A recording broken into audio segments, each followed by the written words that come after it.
হচ্ছে যে এখনই এখান থেকে স্কুলের টিচার আসছেন দেখা করতে, স্কুলের ছোট ছোট বাচ্চা 6 এ পড়ে 8 এ পড়ে, ওরা আসছে দেখা করতে। শুনছিলাম ওদের স্বপ্নের কথা, কি করতে চায়।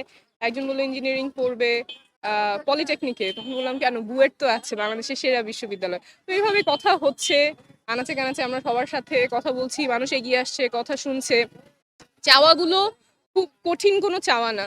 যেমন চাচ্ছে যে এইখানে যে সদর হাসপাতাল আছে সেখানে গিয়ে যাতে তার চিকিৎসাটা হয়, তার আবার অন্য কোথাও যেতে হবে, বা বেড পেতে ক্ষমতায় কেউ আছে সেরকম যাতে চেনা পরিচিত হওয়া না লাগে, নাগরিক হিসেবে তার যে সুবিধা পাওয়ার কথা সেটা যাতে তারা পায়।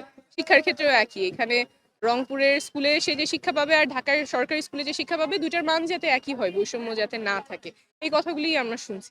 বিভিন্নভাবে ক্যাম্পেইন করেছি, মানুষের কাছে জানার চেষ্টা করেছি, এবং আপনি জানবেন যে কমিশনও যখন মানুষের সাথে কথা বলেছে সেখানেও তারা বলেছে যে সংরক্ষিত আসনের সরাসরি নির্বাচনই চায়, এবং জনসাধারণের কাছ থেকে যেটা শোনা যে সংসদে তার এমপি যাবে, তার জনপ্রতিনিধি যাবে, তারা সেটা নির্বাচনে অংশগ্রহণ করতে চায়, তারা ভোট দিয়ে তার ফিমেল এমপি নির্বাচন করবে। এমন হবে না যে যারা ফিমেল এমপি যাচ্ছে কে যাচ্ছে তারা জানে না, তাদের কোনো বলার জায়গা সেখানে নাই, সেটা তারা চায় না। তাদের যে প্রাত্যহিক লাইফের যে সমস্যাগুলো ওগুলো আমরা শুনতে পাচ্ছি।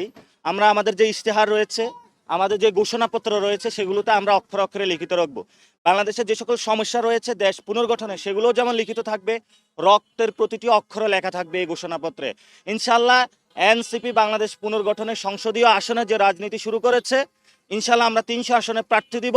সর্বোচ্চ সংখ্যক জয়ী হয়ে নতুন বাংলাদেশ পুনর্গঠনের জন্য দেশবাসীর কাছে আমরা আহ্বান জানাচ্ছি, আপনারা এনসিপিকে ভোট দিবেন, এনসিপির সাথে থাকবেন, নতুন তরুণ প্রজন্মের সাথে থাকবেন, আপনারা একটি সুন্দর বাংলাদেশ পাবেন ইনশাআল্লাহ।